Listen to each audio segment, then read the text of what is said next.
Estamos aqui no nosso podcast de hoje com a Liana Camelo, que é psicóloga, minha amiga, e queria que ela se apresentasse um pouco, falasse da jornada dela. E hoje o nosso tema é os riscos psicossociais, né, que vai entrar em vigor e as empresas vão ter um prazo para ir se adequando sem infrações, mas esses riscos precisam ser tratados e trabalhados, né? Então, nada melhor do que trazer alguém que é especialista na área de gente, na área organizacional, para trazer um pouco da sua bagagem e experiência em cima disso. Então, Liana, pode ficar à vontade. Então, sou a Liana, psicóloga. Trabalhei 13 anos na área organizacional em empresas nacionais de médio e grande porte, sempre em áreas estratégicas do RH. Tenho um mestrado em administração, uma pós em gestão de pessoas. Hoje eu estou mais voltada para a área clínica, mas por conta dessa minha experiência no mercado, pego muita gente ainda para orientação profissional e gestores com problemas relacionados ao trabalho. Liana, as pessoas estão tendo um pouco de dificuldade de como vão partir para os riscos psicossociais, né? A primeira etapa dele é a fase de identificação dos fatores, né? E as empresas de grande porte, médio porte, já trabalham bastante essas identificações, não de maneira formal na parte de SST, né? Mas na parte de gente, gestão. Isso já é uma prática já bem consolidada, principalmente nas empresas de grande porte. Porém, as empresas de grande porte, médio porte, vão ter que formalizar isso dentro do PGR, e as empresas de pequeno porte vão ter que começar a fazer esses trabalhos mais de um RH estratégico, né? E aí a pergunta é, por onde eu preciso começar? Sabemos que é vasto, mas existe uma certa trilha, não é, a ser percorrida para mapear, identificar e trabalhar esses fatores. E aí, com a sua experiência, eu queria que você trouxesse um pouco da sua visão nisso. Então, começa observando as pessoas. Na verdade, existe até um protocolo que a gente pode seguir, mas a gente precisa adaptar ao contexto de cada organização. Então, se a empresa é muito pequenininha, eu posso conversar com todo mundo e entender quais são os pontos positivos, os pontos negativos, o que é que eles gostam, o que é que eles não gostam na empresa que eles trabalham. Questões mais óbvias, tipo, como é que é a condição de trabalho, a iluminação, se tem uma cadeira adequada, que parece que é de outra área, né, que é da economia, mas tudo isso influencia. Sim, total. Eu passo o dia todinho trabalhando, sentado numa cadeira, não tenho um momento de pausa. Fico todo, chegar à noite em casa, eu tô cheio de dor. Uma pessoa com dor não vai dormir direito. Se não vai dormir direito, no outro dia vai acordar estressado. Então, assim, uma coisa leva a outra, né? Tudo em cadeia. Interessante falando sobre essa questão de ambiente, né? Boa parte da minha jornada profissional, a gente recebia muitas reclamações de ambiente, né? Melhoria de ambiente, principalmente a adequação de ambiente. Você vem com a linha de produção que ela vem de fora para pessoas maiores e chega aqui no nosso estado, pessoas de estatura menor não conseguiam se adequar, né? Então isso também é um fator ergonômico e um fator de psicossocial, né? Pode gerar fadiga, estresse, cansaço, né? Então é bom esse tema porque é presente em boa parte dos lugares. Pois é, e aí, assim, outra questão, né? Excesso de trabalho. Eu posso ver isso onde? Excesso de horas extras. Por exemplo, setor de contabilidade é normal. Chegar no final do mês, ter que trabalhar um pouquinho mais porque precisa fechar o mês e aí não pode deixar acumular porque isso pode gerar uma multa, né? Mas é uma questão pontual. Se isso acontece ao longo de todo o mês, provavelmente a gente vai ter um problema. Porque ninguém, no longo prazo, consegue sustentar uma rotina de 12, 14 horas de trabalho. Acaba adoecendo. Então, é outra coisa que precisa ser vista. É interessante falar sobre isso, né? Porque nós estamos na plena era em que você liga a internet e o que as pessoas falam é que tem que ser mais produtivo, né? tem que trabalhar mais, tem que, enquanto outros descansam, né, você trabalha. Então, eu creio que precisa ser algo bem ponderado isso, né? Principalmente também que hoje cresceram as formas de trabalho, né? Hoje eu trabalho como empreendedor não ligado a uma empresa diretamente, mas ligado a uma rede de empresas, que eu também tenho esses riscos psicossociais, né? E precisa exatamente ter esse termômetro, né? Hoje, qual é o termômetro fisiológico, ou quais são exemplos, né, que devem ser diversos, quando eu estou com carga horária extrapolada e qual é o sinal fisiológico, né? O que é que o corpo responde mediante a isso? Cansaço. Cansaço. Já acorda cansado. O sono não é restaurador. E aí, assim, a produtividade, com o passar do tempo, ela tende a cair. O mundo bunny, tem alguns sociólogos que definem o mundo atual como bunny, ou seja, é uma sociedade que ela é frágil, ansiosa, não linear e incompreensível. Eita. Define a gente bem, né? Muito bem. Pois é. E aí, por quê? Porque se a gente pensar o que a gente viveu agora na época da pandemia, que a nossa vida ficou de cabeça para baixo, todo mundo ficou enclausurado em casa por conta de uma doença e a gente não sabia quanto tempo ia demorar para isso passar, né? E aí, assim, somado a isso, a tecnologia entrou na vida das pessoas de forma bem forte. Tipo, eu dava aula na faculdade nesse período e a gente foi obrigado do dia para a noite Aprender todas as técnicas. a aprender a dar aula pelo Teams. E aí, assim, os alunos que conseguiram se adequar levaram à faculdade. A gente passou 2 anos nesse esquema. Conseguiram, né, andar com a faculdade. Quem disse eu vou esperar passar, ficou para trás. Perdeu aí 2 anos, 4 semestres, né? 4 semestres. Então, assim, é um mundo que muda rápido. A adaptação ela tem que acontecer do dia para a noite, a gente não sabe para onde isso vai levar e a tecnologia faz cada vez mais parte da nossa vida, para o bem e para o ruim. O ChatGPT ajuda muita coisa, mas em compensação o WhatsApp está 24 horas preso no trabalho. O chefe mandou mensagem no sábado de manhã, pensando que mensagem é a mesma coisa que ligação, né? Ele quer a resposta imediata, sendo que é uma mensagem eu vou responder quando eu ler. E aí, o funcionário que responde rápido às demandas é aquele que normalmente é mais reconhecido pela empresa, mesmo que essa demanda seja respondida num domingo de manhã. Então, assim, é adoecedor. E real, né? Eu creio que quem trabalha, seja por conta própria, seja em uma empresa como CLT, e há empresas que funcionam 24 horas, os 30 dias do mês, direto, sem parar. E existem funções que a carga horária dele não vai para o fim de semana, não é? As atividades dele não vai para o fim de semana presencial, mas em casa ele está lá recebendo mensagem, tem coisa que depende dele ou dela, né? E isso é um fator. Pois é, então assim, às vezes a questão da sobrecarga de trabalho não está diretamente relacionada a um número de hora extra no final do mês, porque essas horas extras não aparecem. Porque essa mensagem que é mandada para o funcionário num domingo de manhã pelo chefe não está contabilizada como hora extra. Mas ele não tem o final de semana de descanso. Então, isso adoece. No longo prazo, isso não é sustentável. A longo prazo isso e é silencioso, né? É silencioso e nem sempre isso está presente nos números da organização. Quando eu digo que existe um protocolo a se seguir, é porque a gente pode fazer uma pesquisa de clima, a gente pode ver os números de turnover, os números de absenteísmo, a gente pode ver o passivo trabalhista, quantos, né, processos na justiça a empresa tem. Mas essas coisas, esse funcionamento do gestor de estar mandando mensagem, exigindo retorno, feedback a qualquer momento, fora do horário de trabalho, é uma coisa que não vai aparecer nos números.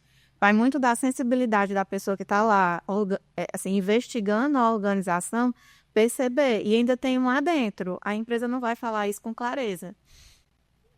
Ninguém vai chegar e dizer, eu estou mandando mensagem para o meu funcionário fora do horário do expediente. Então, a pessoa que vai fazer essa análise preliminar dos riscos psicossociais, ela precisa ter essa malícia no olhar para pegar o que está nas entrelinhas, porque ninguém vai chegar falando isso de cara.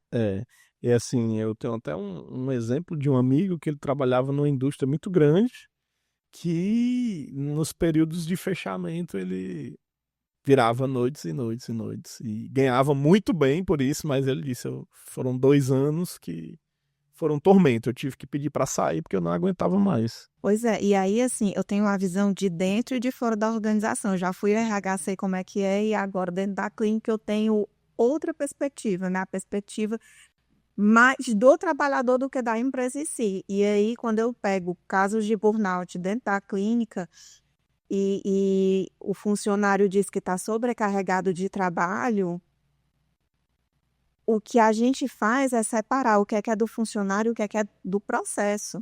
Porque o que é da empresa, o que é do processo, ela precisa resolver.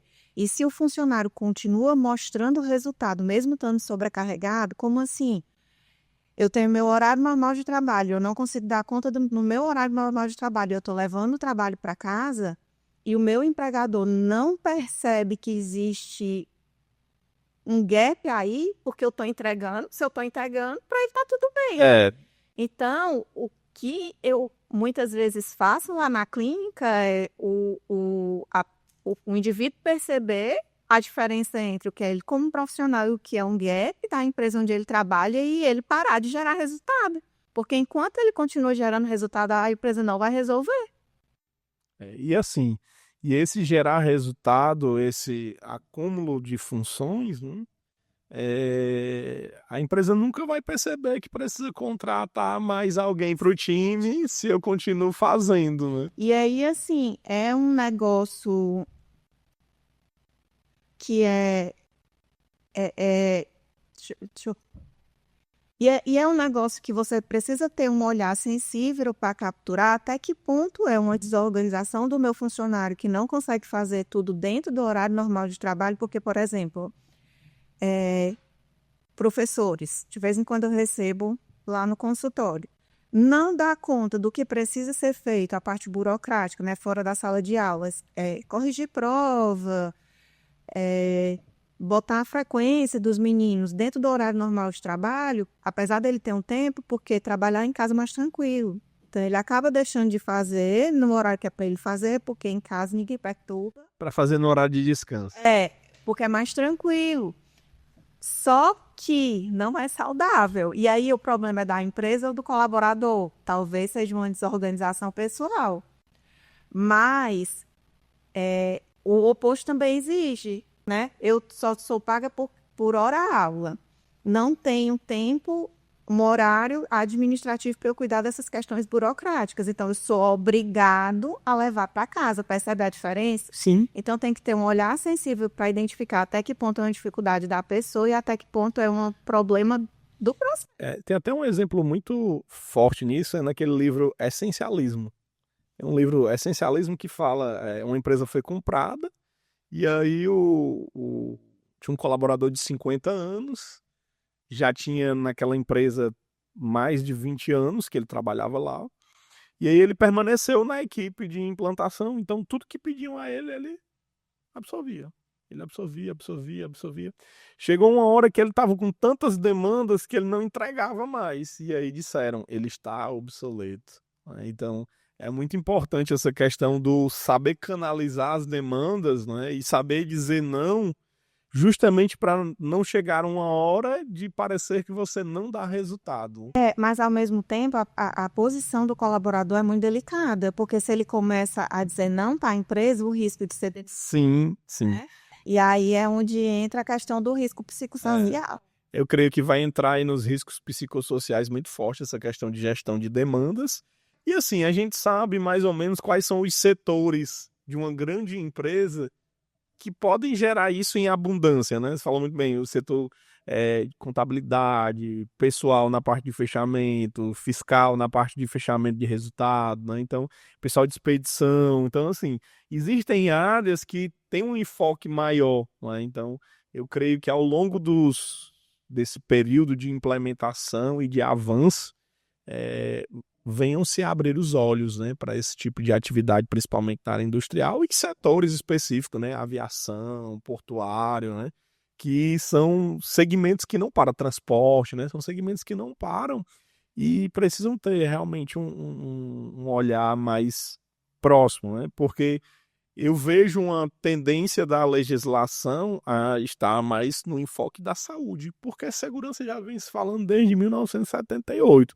Ainda existem muitos acidentes, existem, mas os adoecimentos são maiores, né? Então, o número de adoecimento por causas de processos, ambiente de trabalho, ele tem aumentado drasticamente e os riscos psicossociais, ele vem primeiro. Ele já existe. Ele só não é identificado e nem tratado, né? A ISO vem falando disso desde 2018, né? Ou seja, já há 7 anos que existe uma norma técnica internacional que dá uma atenção para isso, né? Então, já fora do país já vem se trabalhando isso há muito tempo. Por quê?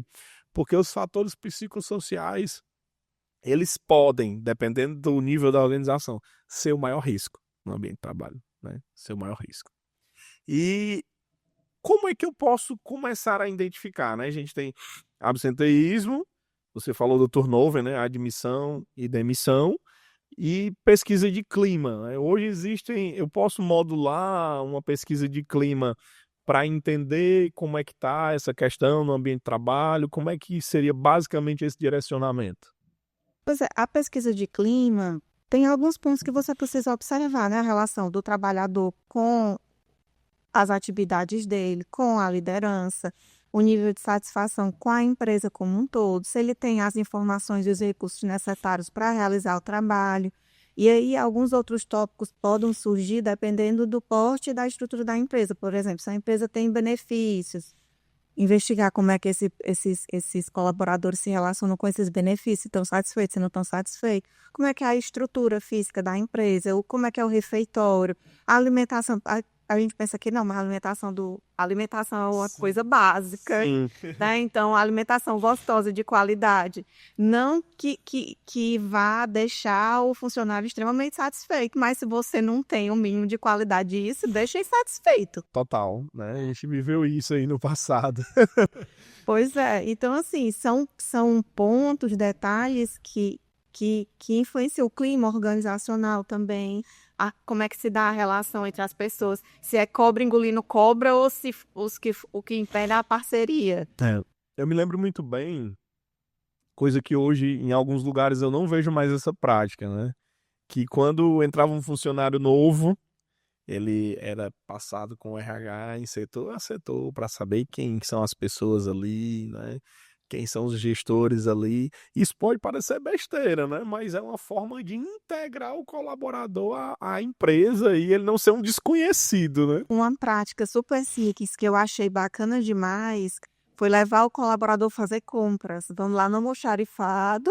Legal. Eu vou pegar a sua caneta, sua pastinha, um caderninho para você, que é uma besteira, mas é um negócio que falta no primeiro dia de trabalho, você não tem nada. E outra coisa, né? O primeiro dia, aquela questão, eu não conheço ninguém, ninguém me conhece, né? Daquele desconforto ali de adaptação, né? Então, é muito bom quando a empresa tem essas práticas, porque vai quebrando um pouco da timidez, né? Vai conhecendo os setores, até na hora da pessoa chegar no refeitório, ele não é um desconhecido total, né? As pessoas já sabem que é o fulano de tal que foi contratado para o cargo e aí no decorrer da jornada vão se conhecendo um pouco melhor, né? Então, isso também eu creio que conta muito como o processo de se preocupar com quem está chegando, né?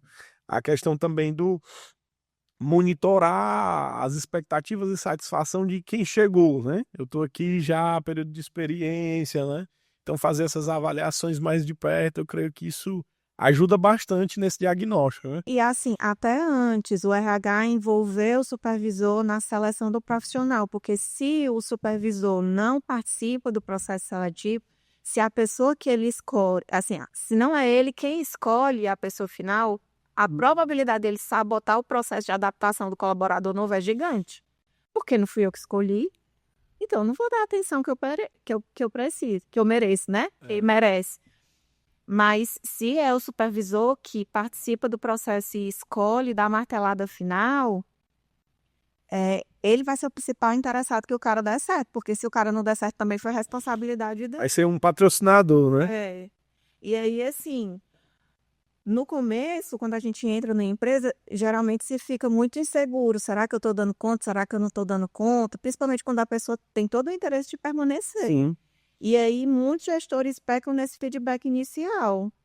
Não fala o que é que não está gostando por medo, que o brasileiro tem muito disso, né? Não vou falar, Para não desagradar. ele vai se chatear, bichinho tadinho.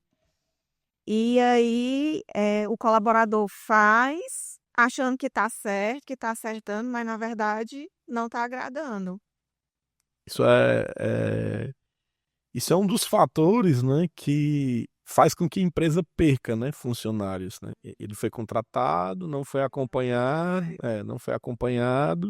e aí chegou ao desligamento, né? Eu tive um gestor que ele falava algo muito importante. Se demitimos foi porque contratamos errado. Se contratamos certo e demitimos, foi porque não acompanhamos da maneira adequada. Então, a demissão para ele, eles querem um acidente de trabalho. Isso era para ser cada vez menos, né? Porque se eu contratei é porque eu preciso. Primeiro, eu preciso analisar se essa demanda é realmente algo que ou é sazonal ou é permanente, né? E então eu já fiz essa análise. Eu sei que eu preciso dessa função, e aí, se eu contratei errado, foi porque eu não tive os requisitos necessários, né? Então, ele batia muito forte nisso, e na época dele, as demissões, o turnover era bem baixo na empresa, porque ele não admitia, né? E era o gestor da área, ele não ia pro RH, era o gestor da área. Quando a gente vai fazer essa análise cultural para poder identificar os riscos psicossociais, a pessoa mais importante para se conversar é o dono. Porque as características do dono, que o dono acredita, os valores que ele possui enquanto pessoa, geralmente são os valores que ele permeia dentro da empresa. Sim. E aí, assim, é aí que eu digo que tem que ter perspicácia. Porque é muito bonito você chegar numa empresa e ver, nossos valores, trabalho em equipe, valorizar o colaborador, foco no cliente, mas na prática nada disso acontece. E os valores realmente precisam ser algo praticado, né? Ser algo praticado. E isso é muito bom falar, porque a cultura organizacional também vira, né, um fator de risco psicossocial, né? Tem um livro que é muito bacana, que é O Segredo Disney de Encantar Clientes. Eu acho que é esse o nome, tu já ouviu? Já ouvi falar. Pronto. Ele fala como o Walt Disney sustentou toda a cultura da Disney. E aí, assim, tem um filme do Walt Disney que no filme fica muito claro o quanto ele era rigoroso com a questão da qualidade, né? E o que ele pregava dentro da empresa dele é que o objetivo central da Disney era levar a felicidade para a vida das pessoas. E para que os colaboradores vivessem os valores que ele acreditava, ele criou toda uma sistemática que é passado para os colaboradores dentro de um programa que chama Traditions. Então, até a linguagem, a forma como esses colaboradores se comunicam dentro da empresa é diferente. Então, eu não tenho clientes, eu tenho convidados. A diferença, um cliente é uma relação comercial, um convidado você leva para sua casa. Legal. Né? Bacana. Eu tenho o palco e tenho a coxia. Então, todo colaborador que está em contato com clientes, ele está no palco, seja o lixeiro, que está fazendo a limpeza do parque, ou o cara que está lá no palco mesmo fazendo um show. Então, ele está no palco, o lixeiro ou o ator. E a coxia são os locais onde eles não têm relação nenhuma com o cliente. É o refeitório onde não tem nenhum convidado passando. E ele diz que a missão dos funcionários é jogar pó de fada. O que é o pó de fada? É justamente esse encantamento, a felicidade. Para quê? Para garantir que cada ponto de contato do convidado com a empresa fosse perfeito. Porque ele acreditava que qualquer elo da corrente quebrado, qualquer momento, acabava com toda a experiência do cliente. Então, não é permitido nem que o cliente perca o carro dentro do estacionamento quando for embora, porque ele vai se chatear, e se ele se chatear, toda a experiência vai ser perdida. Interessante. E a gente vê isso impresso no histórico dele, né? Esse conceito, né? Infelizmente, muitos deixam de aplicar esses conceitos, mas na prática querem que exista, né? Se eu sou o dono da cultura, não dou as ferramentas, não dissemino da maneira correta, mas quero que as pessoas pratiquem, né? Então é bem complicado isso. Porque não existe aquele negócio de faça o que eu digo e não faça o que eu faço, ele não funciona, né? A gente aprende pelo exemplo. Isso. E aí, se o gestor está falando uma coisa, mas faz outra, muito provavelmente as pessoas vão fazer o que ele faz. Falar uma coisa e fazer outra. E aí tem outra questão também. É humano a gente selecionar para trabalhar com a gente que é parecido com a gente, Sim. né? Então, se eu sou uma pessoa mais, sei lá, rude, grosseira, sou mais competitiva, provavelmente eu vou rechear minha empresa de pessoas dessa forma. Aí entra o trabalho do RH, né? Não é assim, a gente precisa ter Diversidade. É interessante isso, porque muitos empresários querem impor o seu DNA na contratação, né? E essa diversidade é que faz que uma empresa prospere e cresça, né? Porque se todo mundo for da mesma maneira, alguma coisa vai deixar de ser feita, né? E essa diversidade, ela se completa, né? Então, nós temos um caminho a ser seguido para a identificação dos fatores psicossociais, que vão desde questionários modulados, né? Questionários que ele é sob medida para aquela organização, para aquele segmento, para aquele público de trabalhadores, não é? Aí eu vejo os indicadores de admissão, demissão, eu vejo os indicadores de afastamento e eu vejo o indicador de satisfação dos colaboradores, né? Eu acho que hoje, eu creio que desde sempre, né? É um dos meios pelo qual uma empresa permanece. Você vai para uma empresa de segmentos específicos, principalmente empresas que no Brasil tem uma, duas que fazem a mesma coisa, essa empresa vai ter muita dificuldade de contratar alguém com expertise naquele segmento, né? Então, são os colaboradores mais duradouros, né, na empresa que vão garantir a existência dela operacionalmente, né? Então, essas empresas principalmente não podem ter rotatividade, né? E essa rotatividade pode estar ligada à satisfação do colaborador. Eu não tenho uma cadeira boa para me sentar, eu não tenho um almoço decente no refeitório, né? Eu não tenho um lugar de descanso pós-almoço, né? Então eu almoço e fico ali. Se eu tiver carro, eu vou pro carro e fico lá. Se eu não tiver, eu fico esperando o tempo passar, né? Então hoje o tempo passa mais rápido, né? As pessoas vão para os entretenimentos. Mas eu posso perder esse funcionário muito fácil, né? E eu creio que usam muito erroneamente quando diz que ninguém é insubstituível, né? Mas na prática isso não é bem assim. Existem funções que não é fácil de contratar pessoas, né? Você vai para o mercado, vai demorar, vai arriscar e ainda pode errar. Na verdade, essa sensação de que eu sou descartável é um risco psicossocial. Verdade.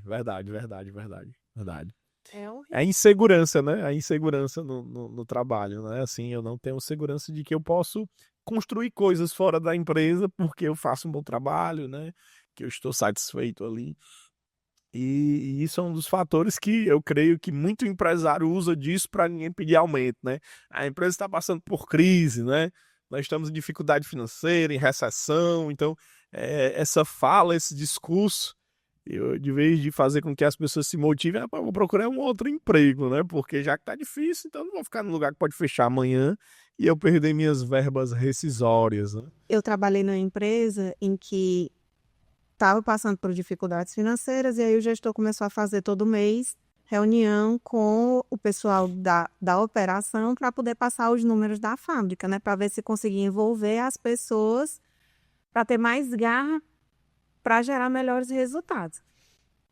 E aí o gestor pegou e perguntou para mim o que é que eu achava. E eu disse, eu acho ótimo, desde que você faça isso também quando os resultados estiverem positivos. Sim, eu só vou falar do lado ruim. Porque senão, assim, se as coisas começarem a melhorar e não tiver a contrapartida, você vai perder sua equipe da mesma forma.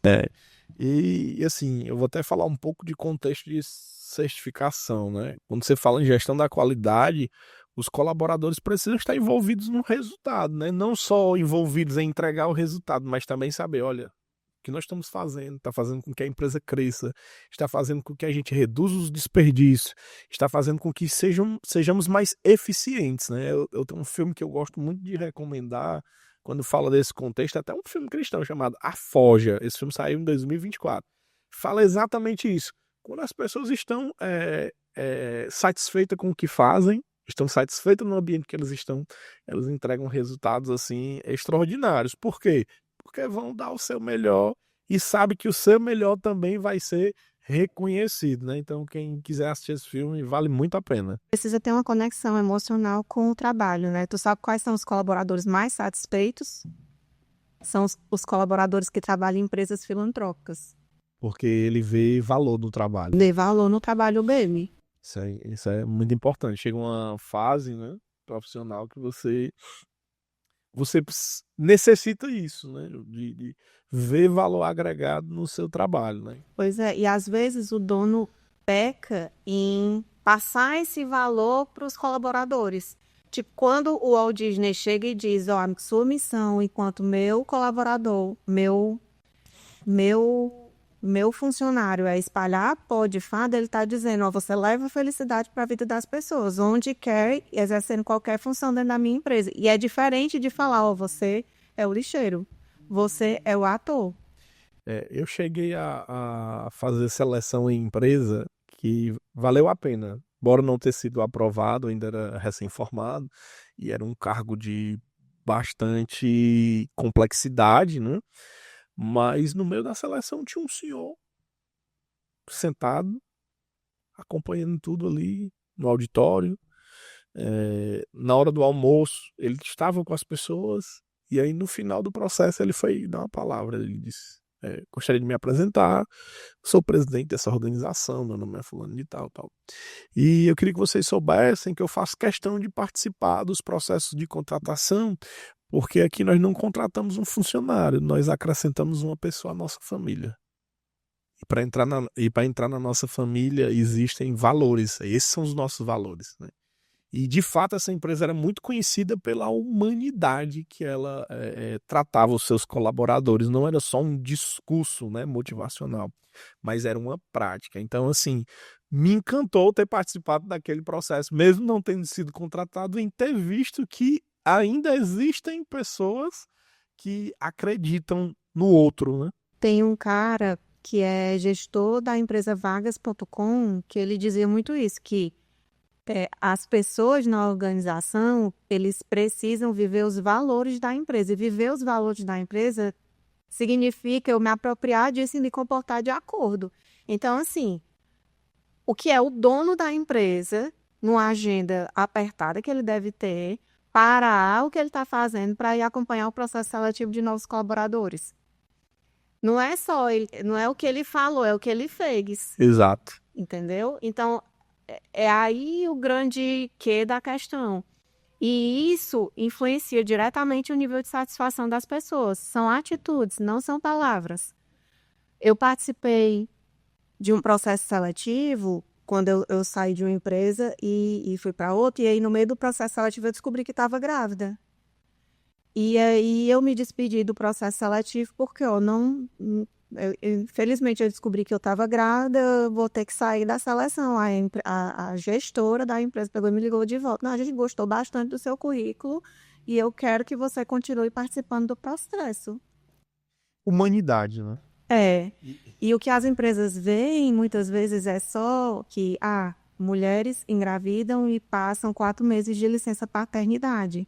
E esquecem de ver que quando eu dou todo o suporte para essa mulher, né, de às vezes reduzir uma carga horária, como tem algumas empresas que praticam, né, de em vez de trabalhar às 8 horas, trabalhar às 6 para poder amamentar e tudo, eu vou ter um funcionário muito mais engajado e mais comprometido com o meu negócio, que quando ele falar, com certeza vai brilhar o outro. Eu vivi uma situação que se assemelha a essa sua, né? Só que foi o oposto. Eu tinha uma gestora que ela foi a grande responsável pelo meu desenvolvimento profissional, justamente por causa da cultura do feedback, acompanhamento, investimento, né?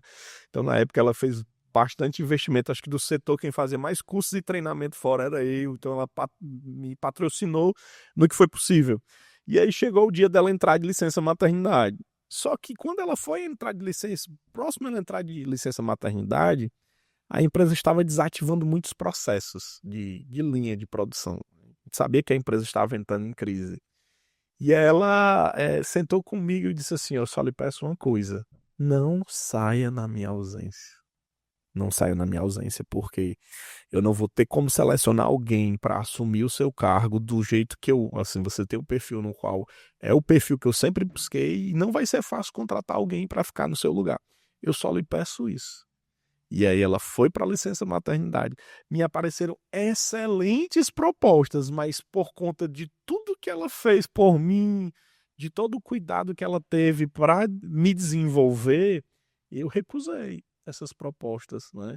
E quando ela voltou de licença maternidade, foi o processo de dissolver a equipe de Sesment quase todo. Só ia ficar um técnico, né? Eu era o técnico mais caro, todos os outros foram demitidos e ela me escolheu para que eu ficasse, né? Então, assim, foi mútuo, né? Então, entra exatamente nisso, né? Quando você tem valores e a pessoa do outro lado também tem valor, né? Porque você poderia ter omitido, né? Ah, eu tô gestante, vou ficar aqui na minha, eles não vão saber, e quando eu estiver dentro, na hora certa, eu falo, né? O pessoal que está assistindo o podcast deve estar pensando assim, vixe, agora eles estão viajando na maionese, o que é que isso tem a ver com risco psicossocial? Mas Tem tudo. tem tudo, sabe por quê? Porque se a empresa que eu trabalho tem uma boa imagem com as pessoas lá fora, porque os colaboradores que estão dentro têm essa conexão emocional e indicam essa empresa para outras pessoas, isso já é um indício que talvez, né? Eu tenho indicado muito forte quando eu vou olhar o quadro de funcionário da empresa e boa parte deles são pessoas com 25, 30 anos de casa, né? Assim, para mim já fala muita coisa, né? Porque você não fica num lugar que você é maltratado, que você é assediado moralmente, né? Que você é desrespeitado. Você fica num lugar que você cresce, que você se desenvolve, que a empresa cuida de você, né? Então, Tempo de casa não é um indicador formal. Não tem nada a ver, não tem livro nenhum de RH que você tem que olhar o tempo de casa dos isso, funcionários. Então isso. vai do teu filho. Sim, sim, sim. E assim, nós falamos sobre pesquisa de clima, né, como um indicador para a questão dos fatores psicossociais, né? A identificação de risco é um processo, né? Então, quando você vê processos, você vê entradas e saídas, né? Então, avaliação de desempenho, avaliação de experiência, absenteísmo, pesquisa de clima é a entrada para o processo de identificação dos fatores psicossociais, né? Vão dizer muita coisa para transformar isso em saídas, né? Agora, vamos lá. Nós fizemos as entradas e identificamos que na pesquisa de clima há muitas pessoas insatisfeitas com a questão dos relacionamentos com líderes, né? Com gestores. Vai ter uma saída que vai virar o quê? O plano de ação lá dentro do PGR. Então, quais são as ações que eu posso abordar quando eu tenho uma fatia significativa da minha pesquisa, onde as pessoas falam sobre questões relacionais com gestores, né? Dentro da sua experiência, dentro da sua visão, quais são de praxe, mais ou menos, algumas ações que são recomendadas nesse momento? Tem que fazer um diagnóstico para entender o que exatamente eles reclamam. Certo. Ah, o gestor não me dá suporte. Por quê? Que tipo de suporte eu preciso? Eu preciso do básico para trabalhar. Aí você vai para o gestor, aí conversa com o gestor. É porque eu não compro nada. Não tem investimento, né? Tem investimento. Então, assim, o problema é de liderança mesmo ou tá mais em si? Ou é a alta administração, né? Agora é uma questão comportamental. Tem um monte de gente insatisfeita e um monte de passivo trabalhista, tá? O pessoal tá saindo por assédio moral. Aí, talvez eu tenha que mexer na cultura. E vou ter que fazer um acompanhamento mais próximo com esses gestores. A Eliana dá treinamento? Pode ser que sim, mas só o treinamento muitas vezes Não vai resolver. suficiente. Porque o treinamento eu vou passar conhecimento para o meu gestor. Agora, o que ele vai fazer com esse conhecimento no dia a dia são outros 500. É isso que eu preciso acompanhar. Senão não vai ser eficaz. Isso é muito sério, sabe o que você falou aí? Eu vejo muitas empresas querendo corrigir coisas só com treinamento, né? Mas vamos lá.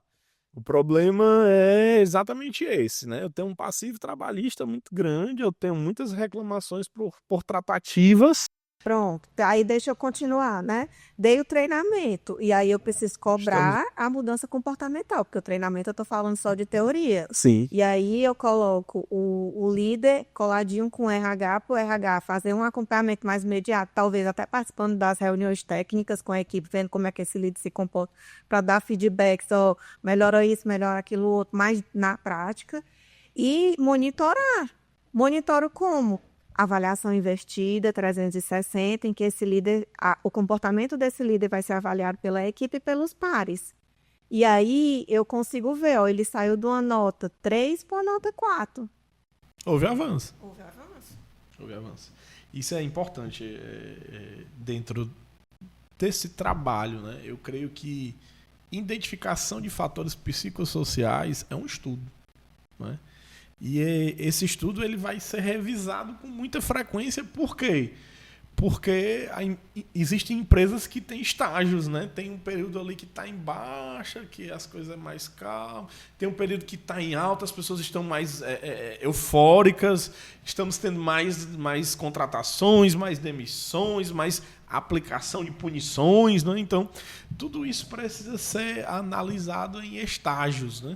E aí vou trazer aqui conceitos da psicologia. A punição nem sempre é o melhor caminho, porque eu puno o comportamento errado, mas eu não digo qual é o certo. É igual o processo de educar o filho, né? Você fez o errado e não se ensina o que é o correto. Não pode, mas eu não posso isso, o que é que eu posso? Então, usar uma estratégia mais positiva no sentido de reforçar aquilo que está bom, né? E pontuar o que não está legal, mas sempre dando uma orientação de o que é o certo a se fazer. Pronto. A identificação desses riscos vão gerar bastante ações, né? Principalmente para quem vai de fato querer fazer com coerência, né? Porque eu posso fazer uma identificação básica, genérica, e eu atender à legislação. Eu vejo assim um segmento muito legalista, não é? Eu preciso atender à lei.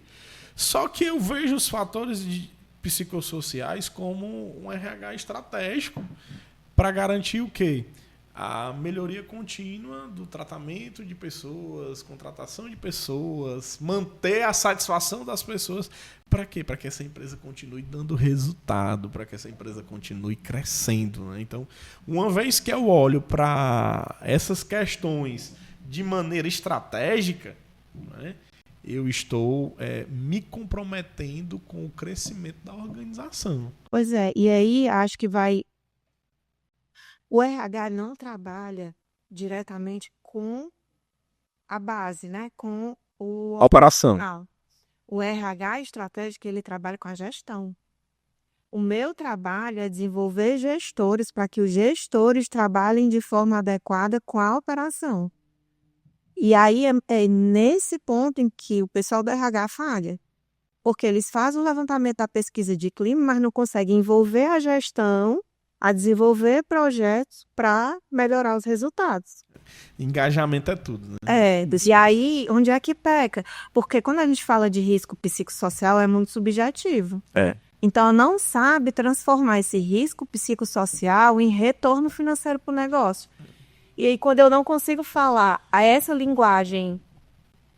linguagem financeira para a gestão, não consigo mostrar para ele qual o impacto de um programa de desenvolvimento de lideranças, por exemplo, ou me fazer todo um trabalho para reduzir a rotatividade e o turnover, quando eu não consigo dizer o quanto vai ter de retorno, eu não consigo botar meus projetos para frente. E é importante também a gente salientar que os fatores psicossociais gerados pela organização, né? Porque as pessoas estão pegando esse termo genérico, trazendo as coisas extramuro para a organização, como se a organização tivesse causado. Eu entendo que uma empresa que cuida de gente, ela tem limites até onde ela pode ir, né? E a questões que ela não pode ir porque foge totalmente da linha dela de cuidar de pessoas, né? Então, exemplo, eu tô muito estressado porque eu financiei um apartamento muito caro e não estou conseguindo pagar e está me gerando insatisfação no trabalho. Infelizmente, a empresa não tem nenhuma relação direta com isso. Então, ela é limitada quanto a isso. O que é que acontece? A gente diz, tem que dividir o pessoal com o profissional, mas na prática isso não existe, né? O que acontece é que existem vulnerabilidades. Então, não... A empresa no contexto tal funciona de uma forma X, por que é que todo mundo que entra lá não fica doente, não fica com burnout? Porque cada um se desenvolveu de uma forma diferente.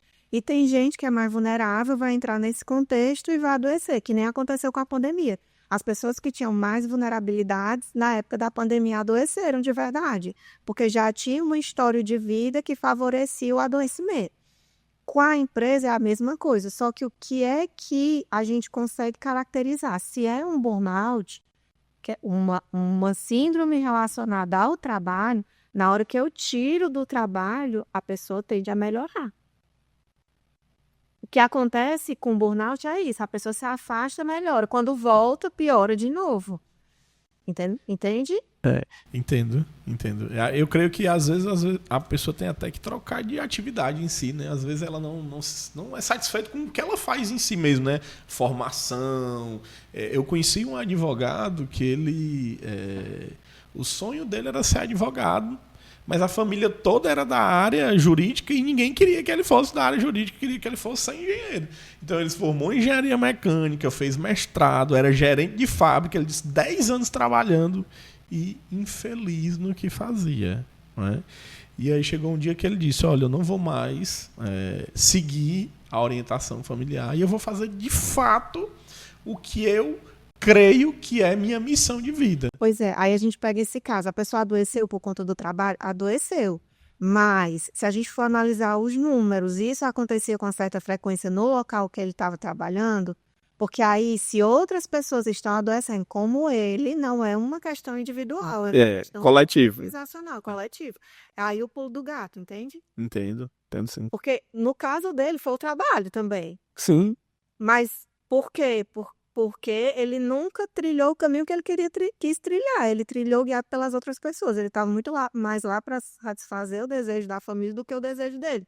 E aí isso apareceu com insatisfação no trabalho, mas não era a estrutura do organizacional. Aí é onde a gente precisa avaliar, assim. E tem situações que são claras, tipo, os médicos na época da pandemia, faltou o básico, o EPI para trabalhar. Então, eu vou trabalhar com medo de ficar doente. E na verdade, assim, eu vou para uma operação de guerra, né? Posso ser morto em batalha, né? É bem isso. Então, assim, os fatores psicossociais, eles são diversos, né? Eles são de cultura organizacional, eles são de origem relacional entre as pessoas, eles são de origem da tarefa que se executa, eles são de origem do ambiente em si, em que a atividade é realizada. Então, assim, nós observamos que são vários os aspectos que podem se encaixar como um risco psicossocial, um fator de risco psicossocial. Só que é importante, né, relatar que esses riscos, eles vão ter que ser identificados, mas também vão ter que ser quantificados, né? Qual é a severidade disso? Ele existe, mas não é severo.